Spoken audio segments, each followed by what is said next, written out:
আজকে আমি রান্না করব এই যে বিচি কলা। এটার একটা নিউ রেসিপি, জীবনে আগে রান্না করি নাই, সেটাই আজকে আমি ট্রাই করব। এই যে এত বড় কলার ছড়াটা, এটা ওই যে গত বুধবারে খাগড়াছড়িতে অনেক বেশি ঝড় বৃষ্টি হয়েছিল, তখন আমাদের এই শখের কলা ছড়াটা ভেঙে পড়ে যায়। তো এখন এটা এভাবে অবহেলায় পড়ে আছে। ভাবলাম যে যদি এই উপরেরগুলো পাকে তো খাওয়া যাবে, কিন্তু ভাবলাম কাঁচা বিচি কলা কি খাওয়া যায়, রান্না করে খাওয়া যায় কিনা। পরে ইউটিউব ঘেটে একটা রেসিপি বের করলাম, দেখে আমি ওইটাই রান্না করব। খাওয়া যাবে কিনা আমি জানি না, রিস্ক নিবে আমার স্বামী, কারণ তাকে আগে টেস্ট করাবো, দেখা যাক কেমন হয়। তো আমি এখান থেকে এখন কিছু কলা কেটে নেব। এখন কাটবো কিভাবে, এগুলো কাটতে গেলে তো অনেকগুলো কেটে যাবে, এটা হচ্ছে আরেকটা সমস্যা।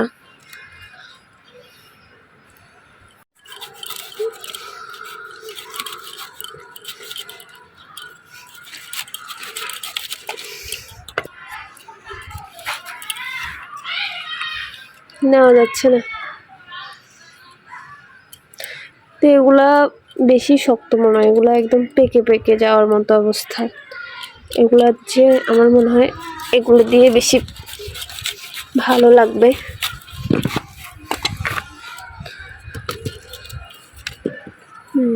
পারছি।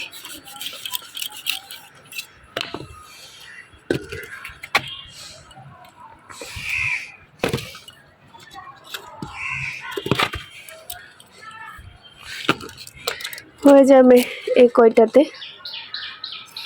দেখা যাক। আর অল্প করেই রান্না করব, কারণ যদি খাওয়া না যায় আমার সব কিছু ওয়েস্ট হবে।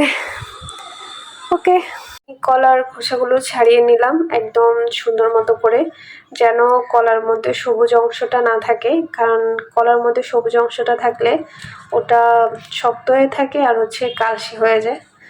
তো এটা ছাড়িয়ে আমি কিছুক্ষণ এটা জলে ভিজিয়ে রাখবো, যেন কলার কষটা বের হয়ে যায়।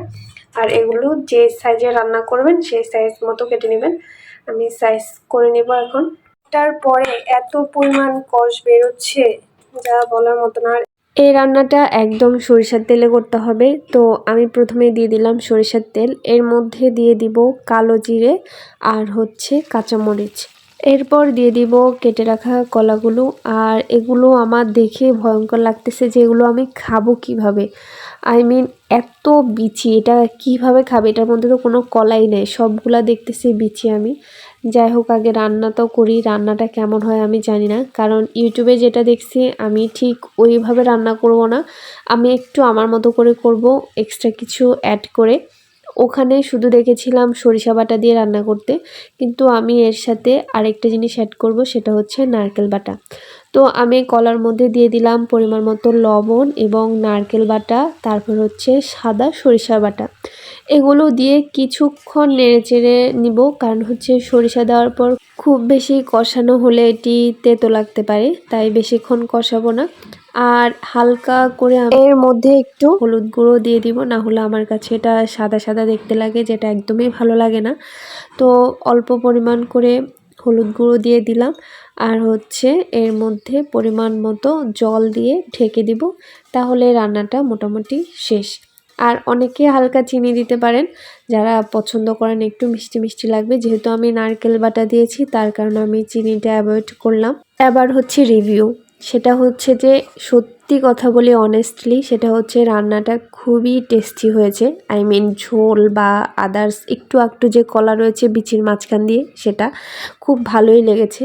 কিন্তু এত বিচি খুঁটে খুঁটে খাওয়ার মতো সময় কারো নাই। এই বিচি কলাটা তখনই রান্না করা যায় যখন অনেকটা অ্যাডাল্ট হয় না, কলাগুলো একদম কচি কচি থাকে, তখন হয়তো খাওয়া যায়, কারণ হচ্ছে এত বেশি শক্ত হয় না বিচিগুলো চিবিয়ে খেয়ে ফেলা যায়। কিন্তু এত শক্ত বিচি কলাগুলা রান্না না করাই ভালো। কিন্তু আমি হাল ছাড়ছি না, আমি চিন্তা করতেছি যে কলার অন্য কোন রেসিপি বানানো যাবে, ঠিকঠাক মতো খাওয়া যাবে, সেটাই ভাবতেছি। দেখা হবে কলার নিউ রেসিপি নিয়ে। টাটা।